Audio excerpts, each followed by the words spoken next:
सूरत अल-फातिहा को अल्लाह ताला ने बड़ी खूबसूरती से दो हिस्सों में तकसीम किया है। एक हदीस है, आप सल्लल्लाहु अलैहि वसल्लम फरमाते हैं कि अल्लाह ताला ने फरमाया कि सूरत अल-फातिहा को मेरे और मेरे बंदे के दरमियान तकसीम कर दिया गया है। और जब बंदा कहता है अल्हम्दुलिल्लाहि रब्बिल आलमीन, तो अल्लाह ताला कहता है कि मेरे बंदे ने मेरी हम्द बयान की। और जब बंदा कहता है अर्रहमानिर रहीम, तो अल्लाह ताला कहता है कि मेरे बंदे ने मेरी सना बयान की।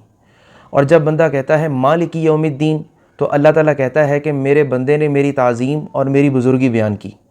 और जब बंदा कहता है इय्याका नअबुदु व इय्याका नस्तईन, तो अल्लाह ताला कहता है कि ये मेरे और मेरे बंदे के दरमियान है।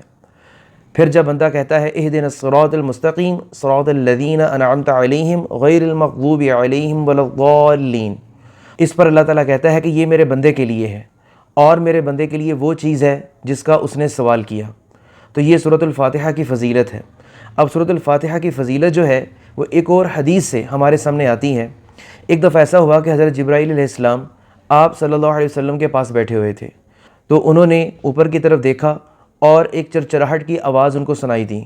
तो इस पर जिब्राईल अलैहिस्सलाम ने हज़रत मोहम्मद सल्लल्लाहु अलैहि वसल्लम को कहा कि ये जन्नत का आज ऐसा दरवाज़ा खुला है जो आज से पहले नहीं खोला गया। इस दरवाज़े से एक ऐसा फ़रिश्ता ज़मीन पर नाजिल हुआ है जो आज से पहले कभी ज़मीन पर नहीं आया।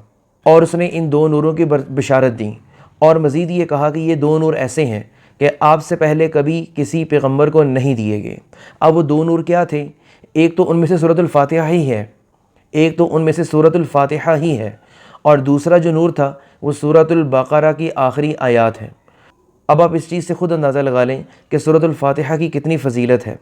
अब इसकी मिसाल आप यूँ भी ले लें कि हम जब नमाज़ पढ़ते हैं तो कोई भी रकत ऐसी नहीं है कि जिसमें हमने सूरत अल-फातिहा ना पढ़नी हो, चाहे वो फ़र्ज़ नमाज हो, चाहे वो नफली इबादत हो, चाहे वो ईद की नमाज हो, चाहे वो नमाज जनाजा ही क्यों ना हो, लेकिन सूरत अल-फातिहा को पढ़ना लाजमी है।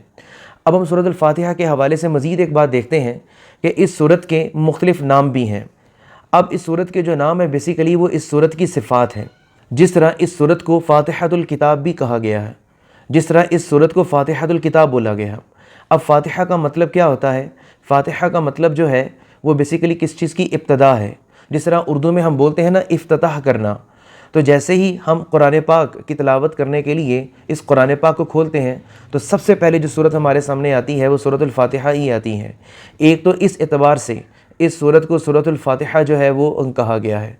और दूसरा वैसे भी आप नमाज ही की मिसाल ले लें, नमाज में भी जो क़िरात की जाती हैं उसकी इब्तदा भी किससे होती हैं? सूरत अल-फातिहा ही से होती हैं। जैसा कि एक हदीस में है, आप सल्लल्लाहु अलैहि वसल्लम ने फरमाया कि जिसने सूरत अल-फातिहा की तिलावत नहीं की नमाज में, उसकी नमाज नहीं हुई। एक तो इस सूरत का ये नाम है, और दूसरा इस सूरत का एक और बड़ा खूबसूरत नाम है, इसे उम्मुल कुरान बोला गया है और इसे उम्मुल किताब बोला गया है। अब यहाँ लफ्ज़ की वजाहत करना ज़रूरी है कि बेसिकली कहा किसे जाता है। जो है वो किसी चीज़ की बेस को कहते हैं, किसी चीज़ की असास को बोला जाता है, या किसी चीज़ का जो चीज़ मकसूद हो, टारगेट हो, उसे बेसिकली कहते हैं। अब सवाल ये पैदा होता है कि इस सूरत को उम्मुल कुरान क्यों कहते हैं। अब अगर हम कुरान पाक का मुतालिया करते हैं या कुरान पाक के मज़ामीन का मुतालिया करते हैं तो उन तमाम मज़ामीन को, उन तमाम बातों को, उन तमाम अहकामात को हम 4 ब्रॉडर कैटेगरीज़ में डिवाइड करते हैं जो कुरान की तालीमात हैं। सबसे पहले और बुनियादी जो तालीम है कुरान पाक की वो अल्लाह ताला की वहदानियत और उलूहियत को साबित करना है, जो कि इस सूरत के अंदर मौजूद है। जब हम कहते हैं अल्हम्दुलिल्लाहि रब्बिल आलमीन अर्रहमानिर रहीम, तो हम अल्लाह ताला की उलूहियत और वहदानियत की तरफ इशारा कर रहे होते हैं।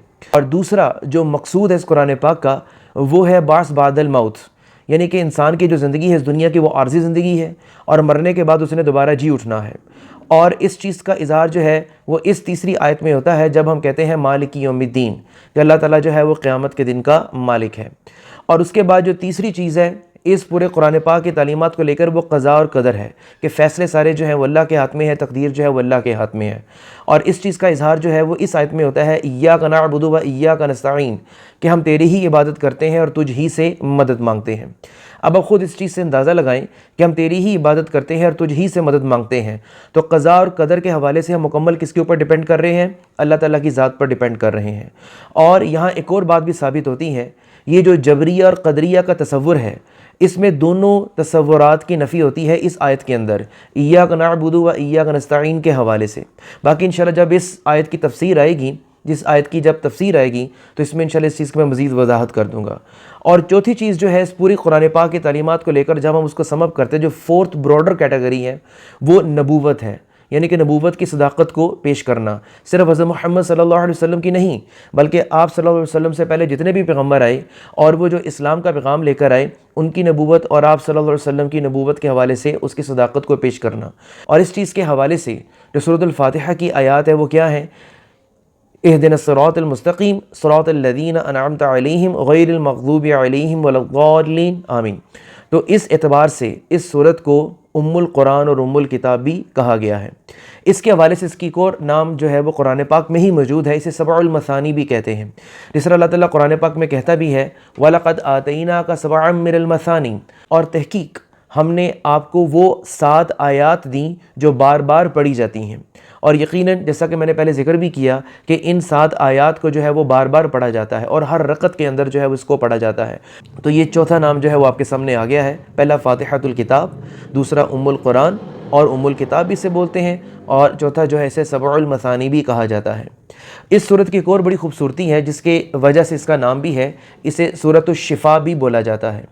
اور جیسا کہ ایک حدیث ہے، آپ صلی اللہ علیہ وسلم نے فرمایا کہ یہ تو سورۃ الفاتحہ جو ہے یہ اس کے اندر شفا بھی موجود ہے۔